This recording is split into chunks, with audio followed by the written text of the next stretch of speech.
तो स्टार्ट करते हैं प्रॉपर्टीज ऑफ नाइट्रिक एसिड में। सबसे पहले फिजिकल प्रॉपर्टी, उसके बाद डिस्कस करेंगे केमिकल प्रॉपर्टीज। तो फिजिकल प्रॉपर्टी मींस किसी भी कंपाउंड का अगर हम बिना केमिकल कंपोजिशन चेंज किए हुए अगर हम उसकी स्टडी कर रहे हैं तो वो कहलाता है फिजिकल प्रॉपर्टी। मतलब उसका अपीयरेंस कैसा है, उसका ओडर, उसका टेस्ट, उसका मेल्टिंग पॉइंट, उसका बॉइलिंग पॉइंट, वो अगर किसी दूसरे सरफेस पर गिर रहा है तो कैसा इफेक्ट दे रहा है उस सरफेस को, ये सारा कुछ स्टडी करते हैं तो हम उसे कहते हैं फिजिकल प्रॉपर्टी। केमिकल प्रॉपर्टीज क्या होता है? तो जब हम लोग किसी भी कंपाउंड का केमिकल कंपोजिशन ही चेंज करके उसकी स्टडी करें तो वो कहलाता है केमिकल प्रॉपर्टीज।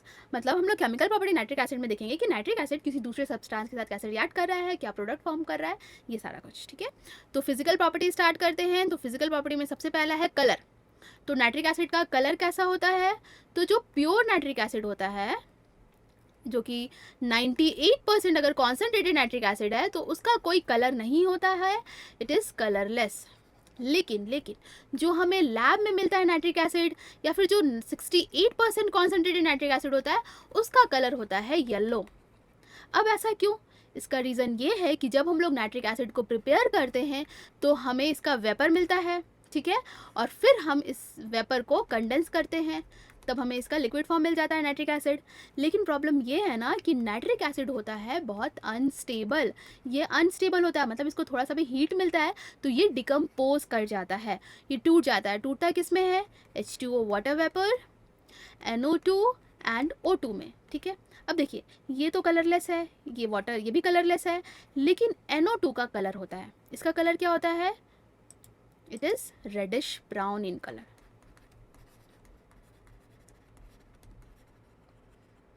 तो यहाँ पर जो बहुत सारे HNO3 डिसोसिएट भी कर गए होंगे तो NO2 का वेपर मिलेगा जो कि ब्राउन कलर का होगा, और जब ये वाटर में इस लिक्विड में डिज़ोल्व होगा तो फिर हमें इसका येलो कलर मिल जाता है। ठीक है, तो ये हो गई कलर की बात। अब बात करते हैं ओडर।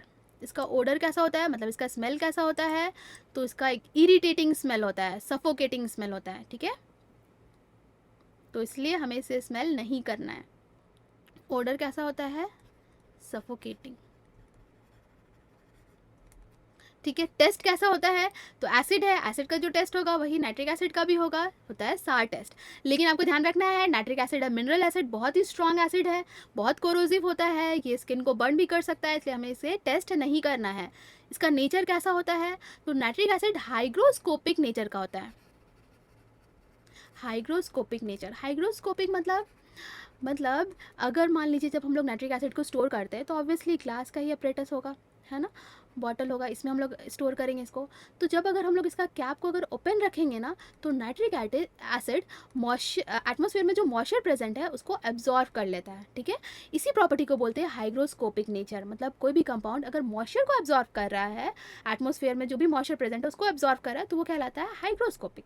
तो नाइट्रिक एसिड भी होता है हाइग्रोस्कोपिक नेचर का, इसीलिए हम लोग नाइट्रिक एसिड को स्टोर करते हैं एकदम फुली पैक्ड में। ठीक है, अब बात करते हैं इसकी सॉलिबिलिटी। तो acids are always soluble in water in all proportion, इसीलिए नाइट्रिक एसिड भी सॉल्युबल होता है वाटर में, soluble in water at all proportion, किसी भी प्रपोर्शन में ये सॉल्युबल ही होगा।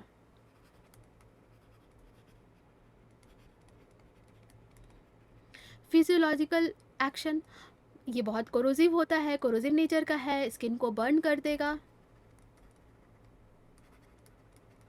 And it is fatal. Also it is non poisonous. ठीक है, ये पॉइजनस नहीं होता। तो ये था फिजिकल प्रॉपर्टी नाइट्रिक एसिड का। अब डिस्कस करते हैं केमिकल प्रॉपर्टी। अब स्टार्ट करते हैं केमिकल प्रॉपर्टीज नाइट्रिक एसिड का। इसमें जानेंगे कि नाइट्रिक एसिड दूसरे सब्सटेंस के साथ कैसे रिएक्ट करता है और क्या प्रोडक्ट फॉर्म करेगा। ठीक है, तो सबसे पहले हम बात करते हैं नाइट्रिक एसिड की स्टेबिलिटी की। तो नाइट्रिक एसिड, जैसे मैंने पहले बताया कि नाइट्रिक एसिड होता है अनस्टेबल। क्यों? क्योंकि इसे थोड़ा सा भी हीट मिलता है, टेम्परेचर मिलता है तो ये डिसोसिएट कर जाता है। और किसमें डिसोसिएट करता है? ये आपको याद रखना है, H2O, nitrogen dioxide and oxygen gas में। ठीक है, तो HNO3 डिसोसिएट करके H2O, NO2 और O2 बनाता है, और ये बहुत ही इंपॉर्टेंट है। ये अगर आपको याद है तो आप नाइट्रिक एसिड से रिलेटेड कोई भी केमिकल रिएक्शन आपको दिया जाए तो आप वो कर लेंगे। ठीक है, नेक्स्ट बात करते हैं एसिडिक प्रॉपर्टी। तो नाइट्रिक एसिड एसिड है तो एसिड वाला सारा प्रॉपर्टी शो करेगा।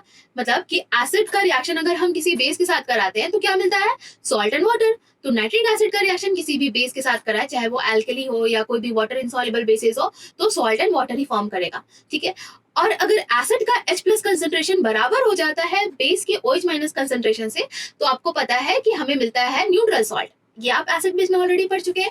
तो आइए हम इसके कुछ एग्जांपल्स देख लेते हैं।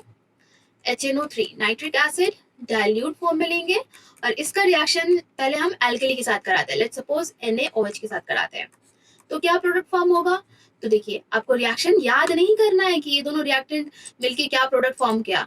आपको बस थोड़ा सा अपना दिमाग लगाना है। यहाँ पे क्या करना है, कंपाउंड है तो प्लस माइनस से मिलके बना होगा, एक पॉजिटिव चार्ज होगा, एक नेगेटिव चार्ज होगा, तभी तो फोर्स ऑफ अट्रैक्शन की वजह से ये स्टेबल कंपाउंड बनता है। तो देखिए अब क्या होगा, इसका प्लस इसके माइनस के साथ बॉन्ड बनाएगा और बनेगा NaNO3, दिस सोडियम नाइट्रेट। ठीक है, अब इसका प्लस OH माइनस के साथ बॉन्ड बनाएगा और बनेगा H2O, वाटर फॉर्म कर लेगा। आई होप ये क्लियर हो गया होगा। और भी एग्जांपल देख लेते हैं। नेक्स्ट HNO3 का रिएक्शन हम कराते हैं कोई इनसॉल्युबल बेस के साथ, जिंक ऑक्साइड। ठीक है, क्या बनेगा प्रोडक्ट? तो अगेन आपको क्या करना है, ब्रेक डाउन कराना है प्लस एंड माइनस में। तो यहाँ से प्लस माइनस, जिंक ऑक्साइड टूटेगा Zn प्लस, क्योंकि मेटल है तो प्लस होगा, और ऑक्सीजन नॉन मेटल है तो इस पर नेगेटिव चार्ज होगा। ठीक है, क्योंकि एक्सेप्ट करता है इलेक्ट्रॉन और मेटल क्या करते हैं, डोनेट करते हैं। तो इस हिसाब से आप प्लस माइनस कर लेंगे। अब क्या करना है, इसका प्लस इसके माइनस के साथ बॉन्ड बनाना है और इसका प्लस इसका माइनस के साथ। ठीक है, तो क्या बनेगा, जिंक नाइट्रेट ZnNO3। नाइट्रेट का वैलेंसी तो 1 होता है लेकिन जिंक का होता है 2, तो फॉर्मूला हो जाएगा NO3 होल 2 हो जाएगा। ठीक है, प्लस H2। क्लियर है? और एक और इम्पॉर्टेंट चीज, आपको सारा रिएक्शन बैलेंस्ड फॉर्म में लिखना है।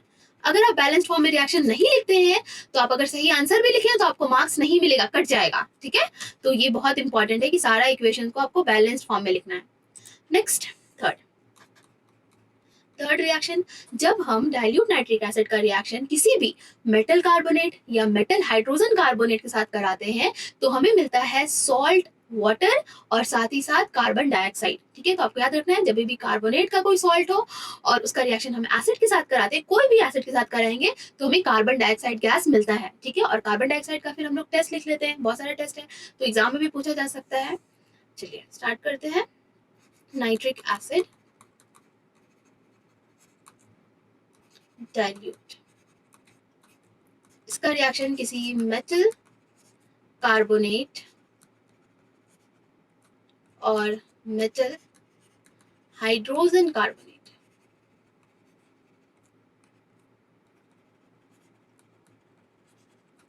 क्या मिलता है प्रोडक्ट? तो हमें एक सॉल्ट मिलेगा, वाटर मिलेगा और कार्बन डाइऑक्साइड गैस रिलीज होता है। ठीक है, कार्बन डाइऑक्साइड गैस कलरलेस होता है, ओडरलेस होता है, नॉन सपोर्टर होता है कंबशन का, और ये लाइम वाटर को मिल्की टर्न कर देता है और इसका कोई इफेक्ट पोटेशियम डाइक्रोमेट या पोटेशियम परमैंगनेट में शो नहीं करता है। ठीक है, अब नेक्स्ट हम लोग इसके एग्जांपल्स देख लेते हैं। अब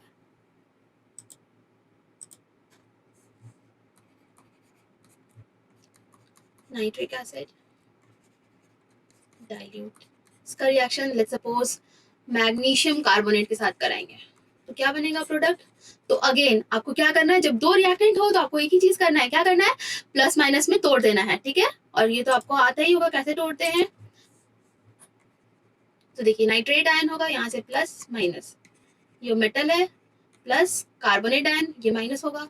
ठीक है, बस प्लस माइनस का चार्ज लिखना नहीं है, सिंपली प्लस माइनस लिखे तो आप प्रोडक्ट लिख लेंगे आराम से। तो यहाँ से बनेगा मैग्नीशियम नाइट्रेट। ठीक है, इसका प्लस इसके माइनस के साथ बॉन्ड बनाएगा मैग्नीशियम नाइट्रेट। अगेन मैग्नीशियम का वैलेंसी 2 होता है तो फॉर्मूला हो जाएगा होल 2। क्लियर है? इसके बाद क्या बनेगा, इसका H प्लस और इसका कार्बोनेट मिलके बन जाता है कार्बोनिक एसिड H2CO3। और आपको पता है कार्बोनिक एसिड ऑर्गेनिक एसिड है, वीक एसिड है, और वीक एसिड है इट मींस ये डिसोसिएट कर जाता है इजीली क्योंकि ये वीक है। ठीक है, अगर स्ट्रांग होता तो स्टेबल होता तो वो डिसोसिएट नहीं करता इजीली, लेकिन ये वीक एसिड है इसीलिए डिसोसिएट कर जाता है। और किसमें डिसोसिएट करता है? H2O एंड CO2 में। आपको पता होगा कि सॉफ्ट ड्रिंक में भी कार्बन डाइऑक्साइड गैस को कंप्रेस करके रखा जाता है पानी में, और जैसे ही हम ढक्कन खोलते हैं तो कार्बनिक एसिड जो क्या है रिलीज हो जाता है और बन जाता है H2O, बाहर चला जाता है और H2O वही रह जाता है। ठीक है, तो यहाँ पे जो प्रोडक्ट मिलेगा वो मिलेगा H2O एंड CO2। क्यों? क्योंकि यहाँ से तो बन रहा था कार्बनिक एसिड और क्योंकि ये वीक एसिड है तो ये अगेन फर्दर डिसोसिएट कर जाता है H2O एंड CO2 में। क्लियर है? और भी एग्जांपल देखते हैं। HNO3 dilute plus metal hydrogen, calcium hydrogen carbonate लेते हैं CO3। ठीक है, तो इसका वैलेंसी होता है 1 और इसका होता है 2, तो यहाँ पे इसका फॉर्मूला हो जाएगा होल 2। क्लियर है? अब क्या प्रोडक्ट फॉर्म होगा? तो अगेन इसको यहाँ से तोड़िए, प्लस माइनस, मेटल इसको अलग करिए, निगेटिव वाले को अलग करिए। अब इसका प्लस इसके माइनस के साथ बनाएगा calcium nitrate CaNO3 whole 2, plus फिर से बनेगा कार्बोनिक एसिड, और कार्बोनिक एसिड होता है वीक एसिड, तो वो टूट जाएगा H2O एंड CO2 में। क्लियर है? तो इसी तरह से कोई भी रिएक्शन आप लिखेंगे तो हमेशा आपको एक सॉल्ट मिलेगा, water and carbon dioxide gas. अब आपसे पूछिए write test for carbon dioxide gas, give equation. तो देखिए carbon dioxide gas lime water को मिल्की कर देता है टर्न, तो लाइम वाटर क्या होता है? तो सैचुरेटेड सॉल्यूशन होता है स्लेक्ड लाइम का। ठीक है, आपको पता है ना चूना का फॉर्मूला क्या होता है?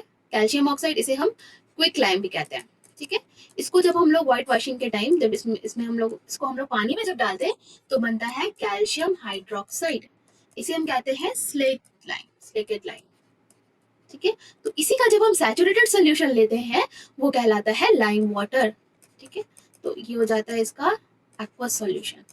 और इसमें अगर हम कार्बन डाइऑक्साइड गैस पास करते हैं तो ये जो सोल्यूशन है, ये क्या हो जाता है? मिल्की टर्न हो जाता है, मतलब व्हाइट कलर का प्रेसिपिटेट आपको मिल जाएगा। ठीक है, क्यों मिलता है? क्योंकि यहाँ पर जो प्रोडक्ट फॉर्म होता है वो बनता है कैल्शियम कार्बोनेट, और ये मिल्की व्हाइट अपीयरेंस होता है इसका, प्लस H2O, ये प्रेसिपिटेट फॉर्म कर लेता है। अब एक और इंपॉर्टेंट चीज कि अगर आप इसमें एक्सेस में कार्बन डाइऑक्साइड गैस पास करते हैं तो फिर से जो प्रेसिपिटेट बना व्हाइट कलर का वो डिसअपीयर कर जाता है और फिर हमें क्लियर सोल्यूशन मिल जाता है हमें। ठीक है, तो अगर हम एक्सेस में कार्बन डाइऑक्साइड गैस पास करेंगे इसी सोल्यूशन में जहां पर मिल्की अपीयरेंस बना प्लस H2, ये सोल्यूशन फिर से जो प्रेसिपिटेट था वो डिसअपीयर कर जाता है। क्यों? क्योंकि बन जाता है कैल्शियम हाइड्रोजन कार्बोनेट जो कि वाटर में सॉल्युबल होता है, कैल्शियम कार्बोनेट। क्लियर है? तो ये हो गया टेस्ट कार्बन डाइऑक्साइड गैस का। आई होप ये क्लियर हो गया होगा। अब नेक्स्ट देखते हैं।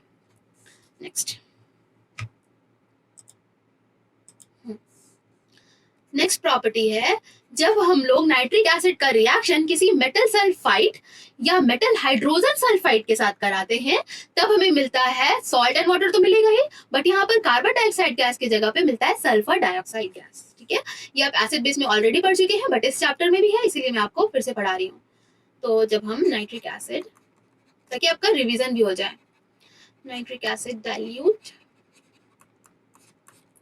इसका reaction metal sulphide ITE, focus करना है, ITE सल्फेट, ATE होता है मतलब एक ऑक्सीजन ज्यादा, मतलब SO4 2- वाला, और सल्फाइड क्या होता है? SO3, एक ऑक्सीजन कम हो जाता है 2-, इसको सल्फाइड कहते हैं। क्लियर है? पहले यहाँ से हटा देते हैं। मेटल सल्फाइड और मेटल हाइड्रोजन सल्फाइड,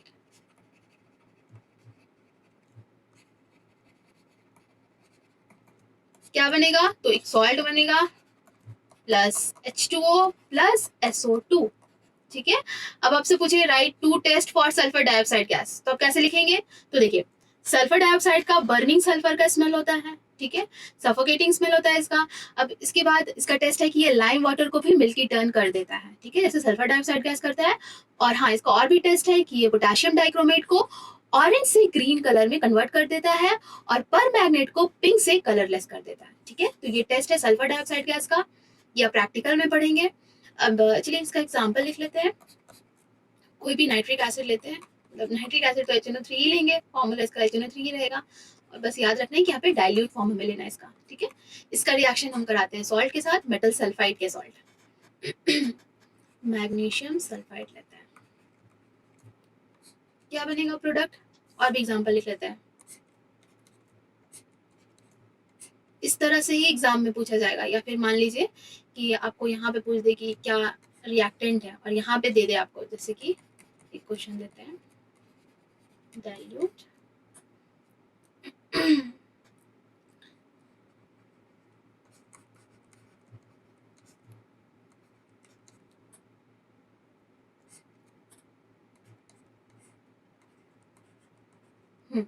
ठीक है, तो पहला आपको पूछते तो आप लिख पाएंगे, आई थिंक आप लिख लेंगे आराम से, बट फिर भी आप पहले खुद से कोशिश करिए और फिर देखिए वीडियो। तो वीडियो को पॉज करके आप खुद से लिखिए पहले। अब देखिए हम लोग को तोड़ना है इसे, प्लस माइनस, यहाँ से भी इसको तोड़िए, प्लस माइनस, तो इसका प्लस इसके माइनस के साथ बॉन्ड फॉर्म करेगा और बनेगा मैग्नीशियम नाइट्रेट MgNO3। तो हो जाएगा इसका फॉर्मूला ये।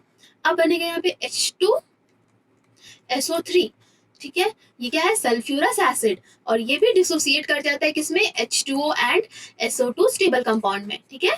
तो यहाँ पर H2O and sulphur dioxide gas हमेशा रिलीज होगा जब हम लोग मेटल सल्फाइड का रिएक्शन कराएंगे डाइल्यूट नाइट्रिक एसिड के साथ।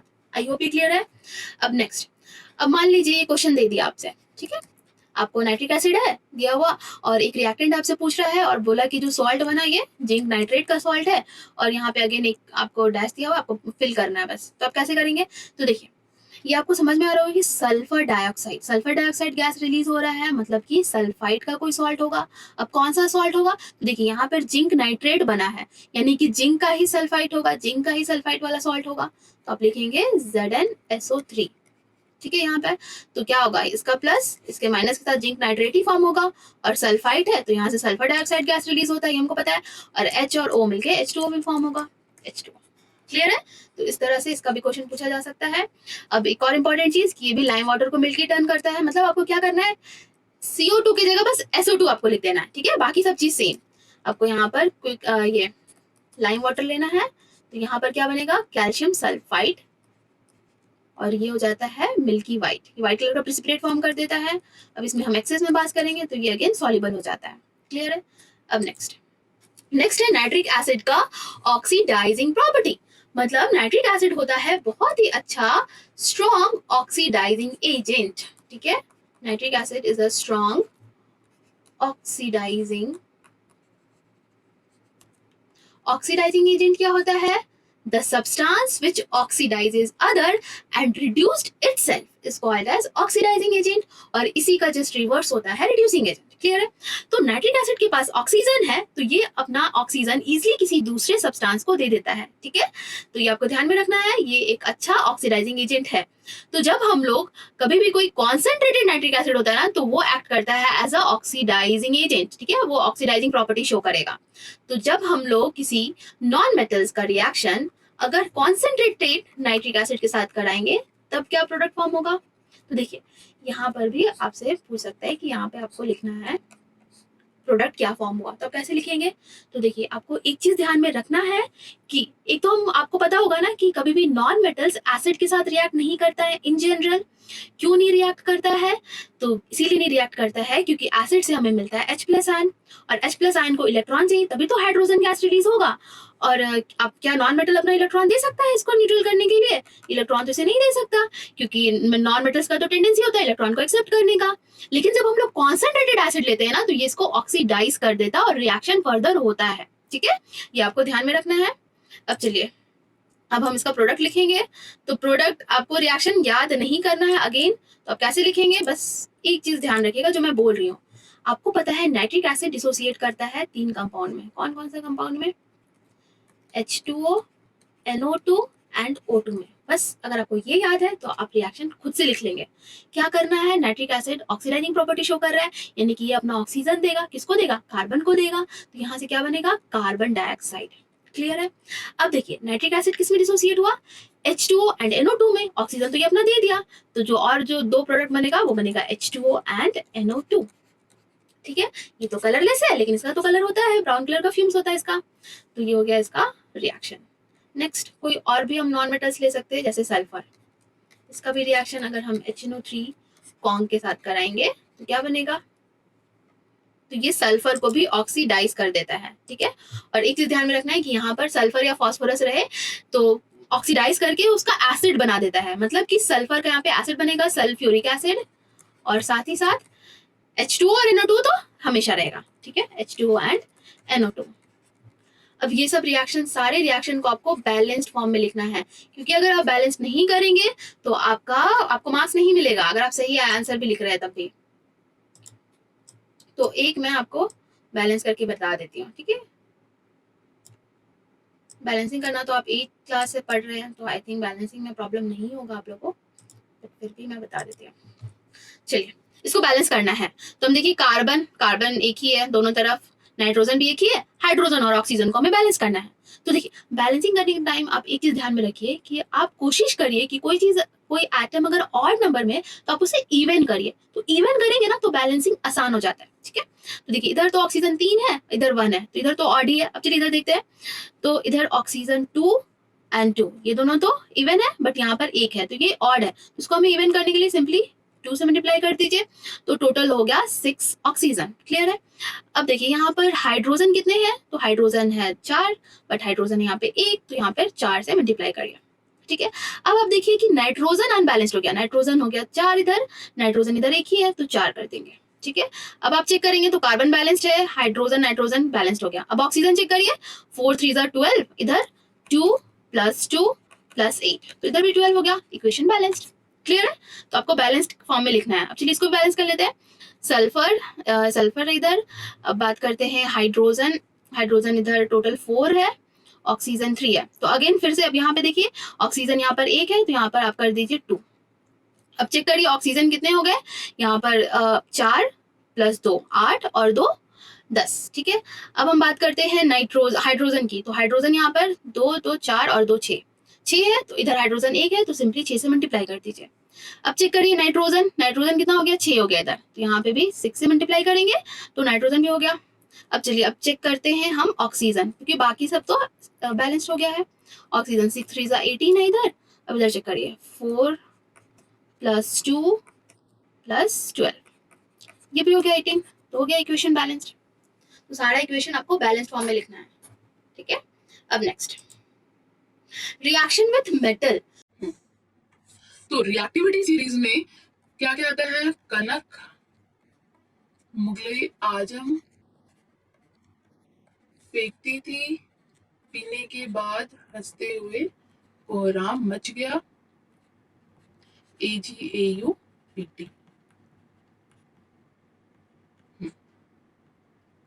क्लियर है? तो रिएक्टिविटी सीरीज में जो भी मेटल्स हाइड्रोजन के ऊपर है,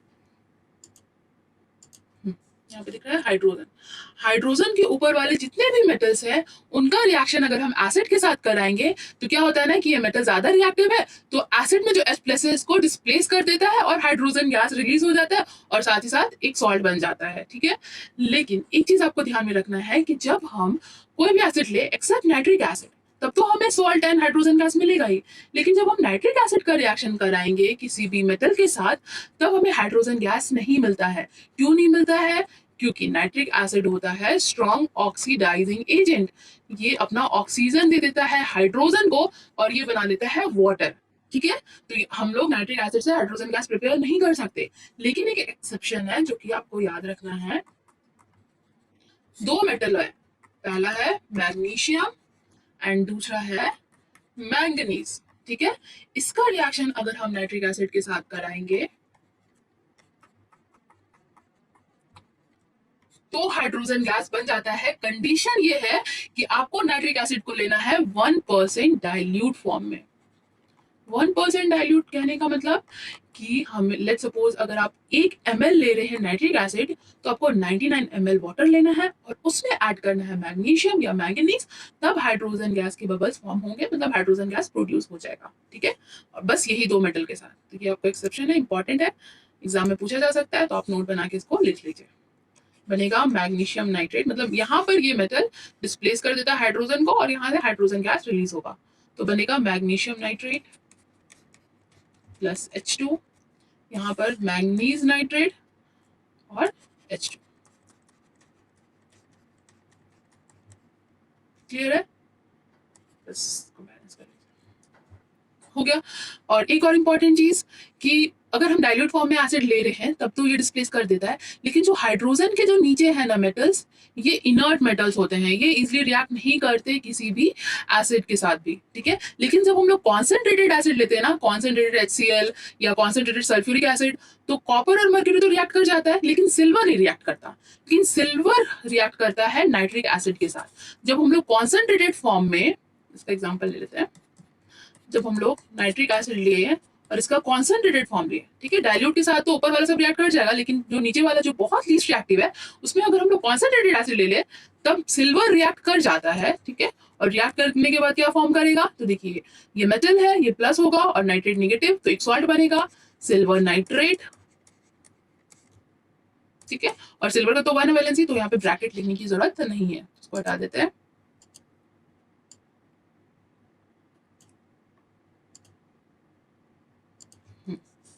AgNO3। अब और क्या प्रोडक्ट फॉर्म होगा यहाँ पे, तो HNO3 फिर से डिसोसिएट होगा किसमें, आपको पता है H2O एंड NO2 में, ठीक है। O2 तो इसके साथ ही मिल गया, तो यहाँ पर H2O और NO2 तो फॉर्म होगा ही, ठीक है। ये आपको ध्यान में रखना है कि हाइड्रोजन गैस जो रिलीज हो रहा था इसको ये ऑक्सीडाइज कर देता है, क्योंकि नाइट्रिक एसिड होता है स्ट्रॉन्ग ऑक्सीडाइजिंग एजेंट, ऑक्सीडाइज कर देता है हाइड्रोजन को, और यहाँ से नाइट्रोजन डाइऑक्साइड गैस तो रिलीज होगा, ठीक है। तो ये रिएक्शन, लेकिन इंपॉर्टेंट नोट है कि गोल्ड एंड प्लैटिनम एक ऐसा मेटल है जो कि कॉन्सेंट्रेटेड नाइट्रिक एसिड भी अगर हम ले तो ये इसका कुछ नहीं कर पाते, मतलब इनके साथ ये रिएक्शन नहीं कर पाते हैं, ठीक है। तो उसके लिए हमारे पास एक नया सोल्यूशन है, हम बनाते हैं, उसे हम कहते हैं एक्वारीजिया, ठीक है। तो एक्वारीजिया को पढ़ने से पहले हम कुछ और चीज जान लेते हैं। देखिए, अगर हम कोई मेटल है, लेट्स सपोज कॉपर, इसका रिएक्शन अगर हम नाइट्रिक एसिड के साथ करा रहे हैं, कंडीशन अगर आप यहाँ पे डाइल्यूट एंड कोल्ड फॉर्म में अगर नाइट्रिक एसिड लिए हैं तब यहाँ पे रिएक्शन होगी, क्या बनेगा, तो आपको पता है कि मैंगनीज और मैग्नीशियम तो है नहीं, तो यहाँ पे तो वाटर फॉर्म होगा, और नाइट्रिक एसिड डिसोसिएट होता है H2NO2 में, तो NO2 भी फॉर्म होगा, और साथ ही साथ एक सॉल्ट फॉर्म होगा, क्योंकि ये मेटल है, पॉजिटिव आयन और नाइट्रेट निगेटिव आयन, तो ये दोनों मिलकर भी एक कंपाउंड फॉर्म कर लेगा, एक सॉल्ट बना लेगा। यहाँ पे बनेगा कॉपर नाइट्रेट, कॉपर का वैलेंसी 2 जब है तो होल 2 हो जाएगा, क्लियर है, प्लस H2O। अब एक इंपॉर्टेंट चीज आपको ध्यान में रखना है कि जब हम लोग डाइल्यूट एंड कोल्ड फॉर्म में नाइट्रिक एसिड लेते हैं तब नाइट्रिक ऑक्साइड बनता है, ना कि नाइट्रोजन डाइऑक्साइड, क्योंकि ऑक्सीजन कम मिल रहा है, डाइल्यूट फॉर्म में है, ठंडा है, ऑक्सीजन इतना है नहीं, तो यहाँ पे नाइट्रिक ऑक्साइड बनता है। लेकिन जब हम इसी मेटल का रिएक्शन अगर हम कॉन्सेंट्रेटेड नाइट्रिक एसिड के साथ करा रहे हैं, कॉन्सेंट्रेटेड नाइट्रिक एसिड और हॉट फॉर्म में डाइल्यूट एसिड, ठीक है, डाइल्यूट एसिड लिए उसको गर्म कर दिए और तब रिएक्शन करा रहे हैं, तब इसको ऑक्सीजन मिल जाता है और बन जाता है नाइट्रोजन डाइऑक्साइड, ठीक है। और साथ ही साथ H2O तो फॉर्म करेगा ही और कॉपर नाइट्रेट तो रहेगा ही, ठीक है। अब इसकी जगह पे कोई और मेटल्स जैसे कि जिंक, ये रिएक्शन जिंक के साथ भी करा सकते हैं, आयरन के साथ भी करा सकते हैं, तो जिंक के साथ कराएंगे तो देखिए आपको क्वेश्चन एग्जाम में कैसे दे सकता है, यहाँ पे लिख देगा डाइल्यूट एंड कोल्ड, आपसे पूछेगा प्रोडक्ट, और दूसरा दे देगा आयरन, ठीक है, नाइट्रेट, यहाँ पे लिख देगा हॉट डाइल्यूट नाइट्रिक एसिड और कॉन्सेंट्रेटेड,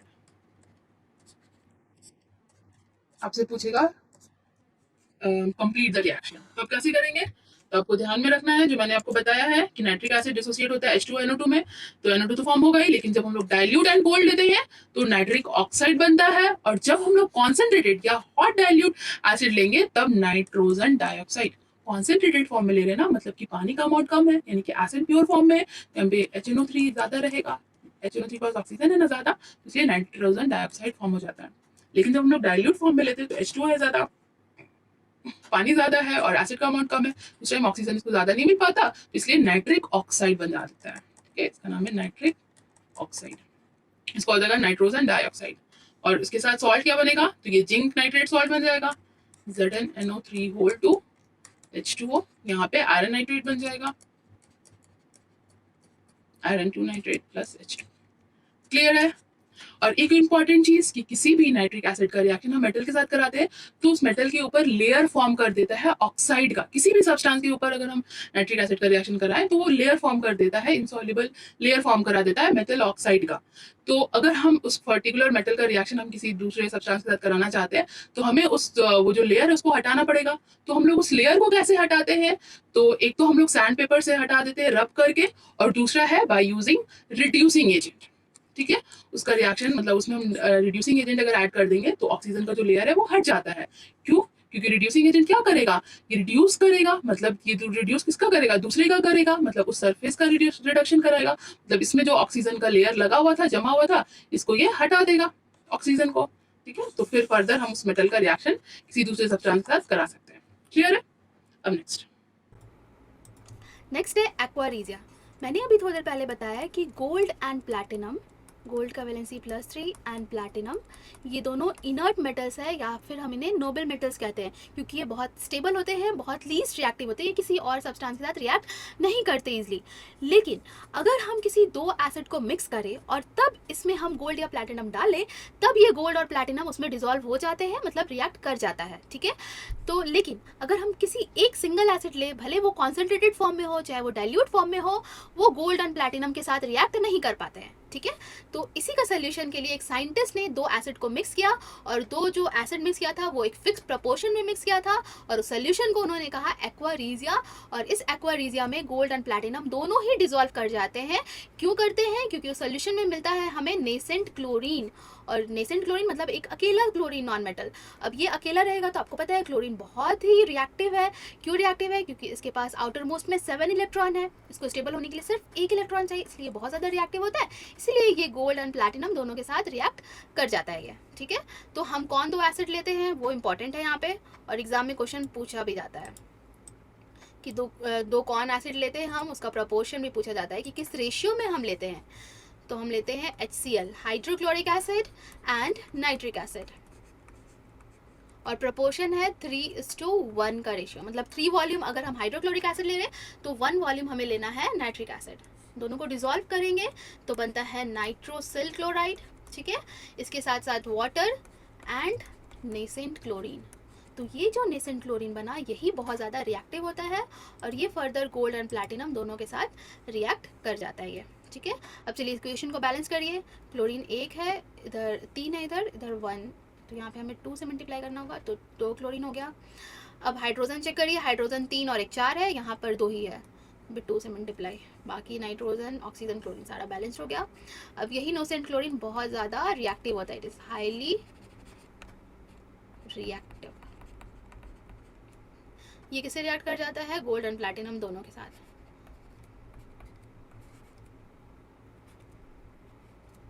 क्या बनेगा? तो देखिए गोल्ड Au, इसका वैलेंसी कितना है? 3 है, नेसेंट क्लोरीन का वैलेंसी 1 है, तो बनेगा AuCl3। ठीक है, यानी कि यहाँ पे हमें 3 नेसेंट क्लोरीन चाहिए होगा। अब उसी तरह से प्लैटिनम क्या बनेगा फॉर्मूला? PtCl4, यानी कि हमें यहाँ पर 4 क्लोरीन चाहिए होगा, क्योंकि Pt का वैलेंसी कितना है? +4 है, बनेगा PtCl4। ये था एक्वारीजिया। आई होप ये क्लियर हो गया होगा। Next, effect of heat on nitrates. ठीक है, अगर हम कोई मेटल का नाइट्रेट ले और उससे हीट करें तब हमें क्या ऑब्जर्वेशन मिलेगा, क्या रिएक्शन होगा, वो हमें पढ़ना है। ठीक है, तो देखिए ये बेसिकली होता है ड्राई टेस्ट। ड्राई टेस्ट मतलब हम इस टाइम कोई भी एक्वा सॉल्यूशन नहीं लेते, सिंपली हीट करते हैं। तो हमें लेना होगा एक टेस्ट ट्यूब। टेस्ट ट्यूब में हम सॉल्ट लेंगे, मेटल का नाइट्रेट लेंगे, अलग अलग मेटल का नाइट्रेट लेंगे, और उसे हम जहाँ पर नॉन ल्यूमिनस फ्लेम होता है, जहाँ पे हॉटेस्ट जोन होता है, वहाँ पर इस टेस्ट ट्यूब को ले जाएंगे, हीट करेंगे, और फिर देखेंगे कि यहाँ पर हमें क्या ऑब्जर्वेशन मिल रहा है, कौन सा गैस रिलीज हो रहा है, ये सारा कुछ। ठीक है, तो मेटल का नाइट्रेट, इट मीन्स हमें पढ़ना होगा रिएक्टिविटी सीरीज। तो रिएक्टिविटी सीरीज में जितने मेटल है वो हम लिख लेते हैं। ठीक है, कनक, मुगले आजम, फेंकती थी, पीने के बाद हाइड्रोजन को स्किप कर देते हैं क्योंकि हमें मेटल का नाइट्रेट चाहिए, कॉपर, Hg, AgAuPt। क्लियर है? अब देखिए ऊपर वाले होते हैं हाईली रिएक्टिव, आपको पता है, बीच वाले मॉडरेटली रिएक्टिव और नीचे वाले लीस्ट रिएक्टिव। तो सोडियम पोटेशियम क्योंकि ज़्यादा रिएक्टिव है तो ये सेम टाइप का रिएक्शन शो करेगा। ठीक है, फिर बात करते हैं कैल्शियम से लेकर कॉपर तक सेम टाइप का रिएक्शन शो करेगा। ठीक है, अब नीचे वाले मर्क्यूरी से लेकर नीचे वाले जितने भी मेटल्स हैं ये सेम टाइप के रिएक्शन शो करेंगे। क्लियर है? तो स्टार्ट करते हैं हम लोग सोडियम या पोटेशियम नाइट्रेट से। तो अगर हम सोडियम या पोटेशियम नाइट्रेट लें, KNO3 और NaNO3, ठीक है, इस टेस्ट ट्यूब में लिए और इसे हीट करें। हीट करने से क्या होगा? तो हमेशा याद रखना है कि क्योंकि ये ज़्यादा रिएक्टिव मेटल है तो यहाँ पर नाइट्रेट से बन जाता है ये नाइट्राइट, ITE, नाइट्रेट्स ATE से कभी ITE बनता है, इट मीन्स एक ऑक्सीजन कम हो जाता है। क्लियर है? यानी कि NO3 से बन जाएगा NO2, तो यहाँ बनेगा अगर सोडियम है तो NaNO2 plus O2, oxygen gas release हो जाएगा। ठीक है, अब बात करते हैं सेकेंड यहाँ पे कोई भी मेटल है सेम टाइप का रिएक्शन होगा। लेट्स सपोज हम लेते हैं जिंक नाइट्रेट, ZnNO3, जिंक का वैलेंसी 2 है तो होल 2 हो जाएगा। इसको हीट करने से क्या मिलेगा, तो देखिए जिंक ऑक्सीजन है तो मेटल का ऑक्साइड मिल जाएगा हमें, जिंक ऑक्साइड। इसके बाद नाइट्रोजन डाइऑक्साइड गैस रिलीज होगा यहाँ पे NO2, क्योंकि नाइट्रिक एसिड है तो NO2 O2 में रिलीज होता है, और साथ ही साथ ऑक्सीजन गैस भी रिलीज होगा यहाँ पे। क्लियर है। अब यहाँ पर आप जिंक के जगह कोई भी, ये सेकंड वाले जितने भी मॉडरेटली रिएक्टिव है, कोई भी मेटल ले सेम ही रिएक्शन होगा। क्लियर है। अब हम बात करते हैं मर्क्यूरी हो या सिल्वर हो, लेट्स सपोज सिल्वर नाइट्रेट, इसको हीट करने से क्या मिलेगा, तो आपको पता है ये बहुत स्टेबल मेटल है, नीचे वाले लीस्ट रिएक्टिव होते हैं, तो ये अपना अलग ये बन जाएगा, जो स्टेबल कंपाउंड है वो ईजिली अलग से बन जाएगा, सिल्वर मेटल में मिल जाएगा। और साथ ही साथ जो नाइट्रेट है ये टूट जाएगा किसमें, NO2 एंड O2 में। क्लियर है, ये बनेगा NO2 एंड O2 में। एक इम्पॉर्टेंट चीज़ कि अगर हम ये तो हो गया मेटल नाइट्रेट, ठीक है, अगर हम कोई अमोनियम नाइट्रेट ले लें, ठीक है, अमोनियम नाइट्रेट NH4NO3 दोनों का वैलेंसी 1 है, इसको हीट करेंगे तो क्या मिलता है, तो बनता है नाइट्रस ऑक्साइड N2O या डाई नाइट्रोजन ऑक्साइड, इसे हम लाफिंग गैस भी बोलते हैं, Ng। वेट अ मिनट,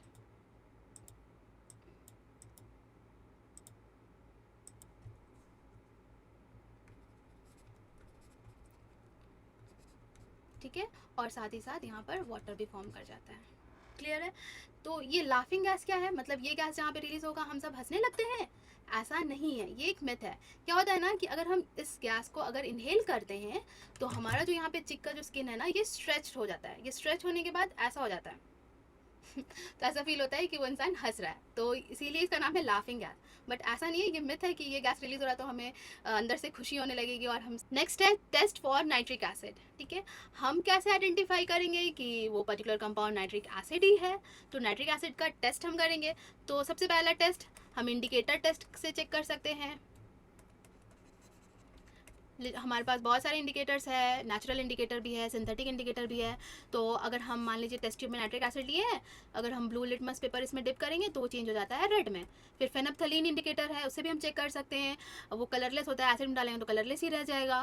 फिर उसके बाद मिथाइल ऑरेंज है जो कि ऑरेंज कलर का होता है, उसको एसिड में डालेंगे तो मतलब पिंक रेड पिंक हो जाता है या फिर ऑरेंज कलर का हो जाता है। तो ये सारे हो गए इंडिकेटर टेस्ट।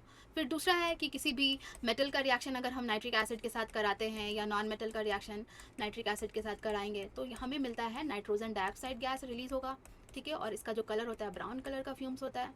तो ये भी टेस्ट है नाइट्रिक एसिड का। तो ये सारे टेस्ट है नाइट्रिक एसिड के। लेकिन जो कन्फर्मेटरी टेस्ट है जिससे हम कन्फर्म हो जाएंगे कि हाँ नाइट्रिक एसिड फॉर्म हुआ है, तो उसके लिए हमें करना होगा, उसके लिए हम टेस्ट करते हैं, उसका नाम है ब्राउन रिंग टेस्ट। ये गाना नहीं है, ये टेस्ट है नाइट्रिक एसिड का जिसका नाम है ब्राउन रिंग टेस्ट। इस टेस्ट में हम क्या करते हैं, तो हम लेते हैं एक टेस्ट ट्यूब और इसमें हम ऐड करते हैं एक्वस सॉल्यूशन नाइट्रिक एसिड का, ठीक है। पहले हम नाइट्रिक एसिड लेते हैं डाइल्यूट फॉर्म में इस टेस्ट ट्यूब में। अब दूसरा काम ये है कि हमें इसमें ऐड करना है फ्रेशली प्रिपेयर्ड आयरन 2 सल्फेट, ठीक है, Fe2 सल्फेट। फॉर्मूला क्या हो जाएगा, FeSO4, ठीक है। फ्रेशली प्रिपेयर्ड हम तुरंत बनाते हैं और इसमें हम डालते हैं आयरन सल्फेट को इस टेस्ट ट्यूब में, ठीक है। और इसके साथ साथ हमें इसमें ऐड करना है ड्रॉप वाइज एसिड। कौन सा एसिड, सल्फ्यूरिक एसिड, ठीक है। इन तीनों को मिक्स कर दिए। मिक्स करने के बाद हमें इसे कूल करना है, इस पूरे टेस्ट ट्यूब को हमें कूल करना है, ठीक है। थोड़े टाइम के लिए हम वेट करते हैं ठंडा होने के लिए, या फिर हम इसे पानी से भी कूल कर सकते हैं, बाहर के पानी से ठंडा हो जाता है। तो ठंडे होने के बाद क्या होता है ना कि देखिए नीचे में एसिड रह जाता है और ऊपर में FeSO4 आयरन सल्फेट रह जाता है, और बीच में इन दोनों के बीच में जंक्शन के पास हमें ब्राउन कलर का रिंग दिखता है, ठीक है। तो ठंडा होने के लिए छोड़ेंगे ना तो आपको खुद ही दिखेगा यहाँ पे ब्राउन कलर का रिंग। और ये जो कंपाउंड जिसकी वजह से ये ब्राउन रिंग दिखता है उसका नाम है नाइट्रोसोफेरस सल्फेट। इसका फॉर्मूला है FeSO4.NO। इसका नाम है नाइट्रोसो फेरस सल्फेट। तो ये बनने के वजह से हमें ब्राउन कलर का यहाँ पे रिंग दिखता है। नीचे रह जाता है एसिड, ऊपर हमें मिलता है जो सॉल्ट हमने लिया है। अब क्वेश्चन आता है कि हम, ठीक है ये समझ में आया। अब क्वेश्चन आता है कि हम लोग फ्रेशली प्रिपेयर्ड आयरन सल्फेट क्यों लेते हैं, हम पहले से बना हुआ आयरन सल्फेट क्यों नहीं यूज़ करते हैं। तो इसीलिए नहीं यूज़ करते हैं क्योंकि आयरन यहाँ पर अपना हायर ऑक्सीडेशन स्टेट में नहीं है, तो ये फर्दर ऑक्सीडाइज हो सकता है अगर हम ज़्यादा देर तक इसको छोड़ देंगे, तो ऑक्सीडाइज होकर बना लेगा Fe3 आयरन 3 सल्फेट, तो जो कि ये रिएक्शन शो फिर नहीं करेगा, इसीलिए हम फ्रेशली प्रिपेयर्ड आयरन सल्फेट इसमें लेते हैं। अब यहाँ पे डायग्राम में भी देख सकते हैं, देखिए टेस्ट ट्यूब में यहाँ पे ब्राउन कलर का रिंग दिख रहा है, यही है ब्राउन रिंग टेस्ट और कन्फर्मेटरी टेस्ट। देखिए नाइट्रिक एसिड था, इसमें हमने डाला H2SO4 और फ्रेशली प्रिपेयर्ड आयरन सल्फेट, या फिर हम नाइट्रेट, कोई भी नाइट्रेट भी ले सकते हैं, तब भी यहाँ पे हमें ब्राउन रिंग टेस्ट मतलब ब्राउन कलर का रिंग दिखेगा, और ये है कन्फर्मेटरी टेस्ट नाइट्रिक एसिड का। आई होप क्लियर है।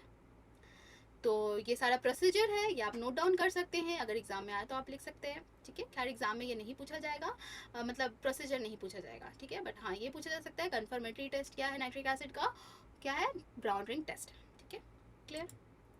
तो end of the lecture, I hope आपको आज का क्लास अच्छे से समझ में आया होगा।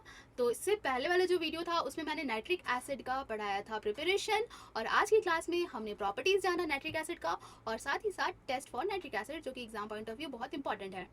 तो स्टूडेंट्स आज का क्लास यहीं ख़त्म होता है। आई होप आप सबको बहुत अच्छे से समझ में आया होगा। और हाँ स्टूडेंट्स, अगर आपको ये वीडियो हेल्पफुल लगा तो इस वीडियो को लाइक करें, सब्सक्राइब करें, अपने दोस्तों के साथ ज़्यादा से ज़्यादा शेयर करें, और बेल आइकन को भी हिट करना बिल्कुल भी ना भूलें, ताकि नेक्स्ट वीडियो का अपडेट आप तक जल्दी पहुँच पाए। ठीक है, मिलते हैं नेक्स्ट वीडियो में, तब तक के लिए बाय बाय।